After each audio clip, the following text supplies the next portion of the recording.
السلام علیکم ورحمۃ اللہ وبرکاتہ۔ یوم الاثنین پیر کا مبارک دن ہے۔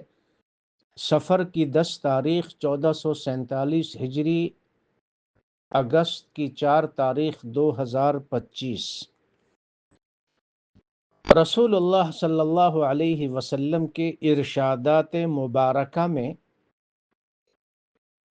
ایک یہ حدیث ہے جس کو سیدنا ابو ہریرہ رضی اللہ عنہ روایت کرتے ہیں۔ صحیح بخاری میں یہ حدیث ہے، قال رسول اللہ صلی اللہ علیہ وسلم ان اللہ تجاوز لأمتی عما وسوست او حدثت به انفسها ما لم تعمل به او تکلم۔ اللہ تعالی نے میری امت کے لیے تجاوز فرما دیا، یعنی میری امت کے لیے معافی ہے، معاف فرما دیا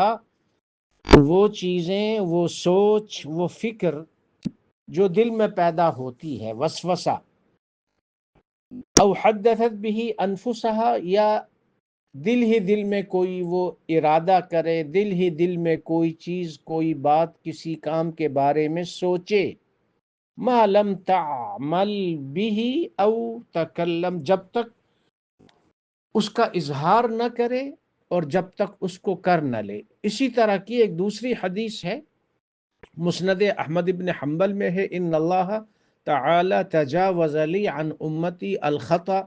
والنسیان وما استکرہوا علیہ۔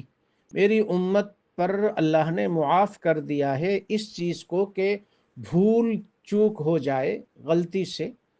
نسیان کوئی چیز بھول جائیں، خطا غلطی ہو جائے، غیر ارادی طور پر ناسمجھی میں گناہ یا غلطی ہو جائے، ومستکرہو، یا کسی چیز پر ان کو جبرن، زبردستی مجبور کر دیا جائے تو کوئی گناہ نہیں ہے۔ یہ اللہ تعالی کی شان رحیمی ہے جو اپنے حبیب علیہ السلام کی برکت سے اس امت پر کرم فرمایا، اس لیے کہ قرآن کریم میں بھی ہے اور سورہ بقرہ کے بالکل آخر میں ہے۔ جب یہ آیت نازل ہوئی جو کہ سورہ بقرہ کا آخری حصہ ہے، آمن الرسول بما انزل، اور یہ دو وہ مبارک ترین آیات ہیں جن کی بڑی فضیلت ہے، یہ دو نوروں میں سے ایک نور ہے جو اللہ نے عطا فرمایا۔ جب یہ آیت کریمہ نازل ہوئی اور یہ اللہ کا ارشاد، وَإِن تُبْدُوا مَا فِي أَنفُسِكُمْ أَوْ تُخْفُوهُ يُحَاسِبْكُمْ بِهِ اللَّهُ، تم کچھ چھپاؤ اپنے دلوں میں یا ظاہر کرو، اللہ تعالی ہر چیز کا حساب لے گا۔ اس پر صحابہ رضی اللہ عنہم پریشان ہوئے تو یہ دعا ان کو سکھائی گئی، سمعنا وَأَطَعْنَا غُفْرَانَكَ رَبَّنَا وَإِلَيْكَ الْمَصِيرُ، اور اس سے پہلے آیا فَيَغْفِرُ لِمَن يَشَاءُ وَيُعَذِّبُ مَن يَشَاءُ، اور پھر لا یکلف اللہ نفسا الا وسعها۔ یہ آیات نازل ہوئی تسلی کے طور پر کہ اگر کسی کے دل میں برائی کا خیال پیدا ہوا یا دل میں کوئی وسوسہ پیدا ہوا، برے خیالات آئے، جب تک اس کا اظہار نہ کرے، جب تک اس گناہ کو کر نہ لے تو کوئی گناہ نہیں ہوتا۔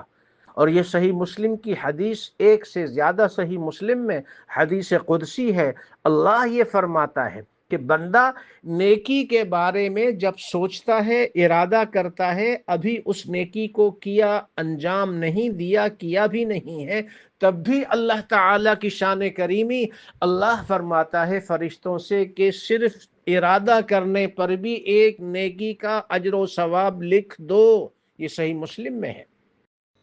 اور برائی کا ارادہ کرے تو فرشتوں کو کہا گیا کہ برائی کا ارادہ کرنے پر، گناہ کا ارادہ کرنے پر، گناہ کے بارے میں سوچنے پر، برائی کے بارے میں تیاری کرنا، سوچنا، اس پر کوئی گناہ نہیں ہے جب تک زبان سے اس کو ادا نہ کرے، جب تک اپنے اعضائے بدن یا اپنی کسی حرکت سے اس گناہ کو انجام نہ دے۔ اللہ اکبر کبیرا والحمد للہ کثیرا وسبحان اللہ بکرۃ واصیلا۔ اللہ کی شان کریمی عجیب ہے۔ نیکی صرف سوچنے پر بھی ایک نیکی مل گئی، اگر نیکی انجام دو تو ایک کا بدلہ 10، اور 10 سے زیادہ 700، 700 سے زیادہ بڑھا چڑھا کے، واللہ یضاعف لمن یشاء۔ لیکن گناہ اور برائی کے بارے میں فرمایا کہ سوچ، ارادہ، خیال، وسوسہ وغیرہ، اس پر کوئی گناہ نہیں ہے، یہ معاف ہے۔ اس سے یہ معلوم ہوا کہ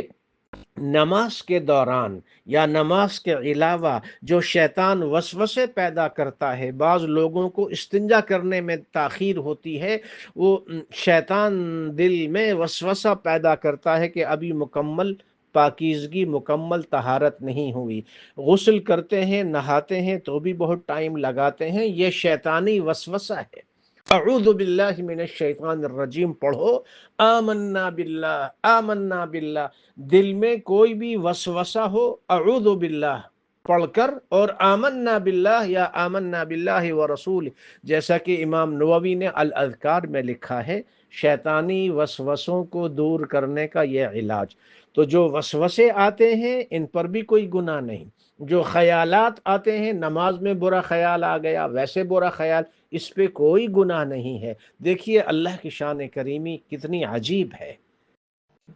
کہ اللہ فرماتا ہے نہیں بھائی سوچ، یہ تو نفس کا دھوکہ ہے، شیطان کا دھوکہ ہے، میرا بندہ میری نافرمانی نہیں کرے گا۔ اللہ تعالی ہم سب کو اعمال صالحہ کی توفیق نصیب فرمائے، آمین۔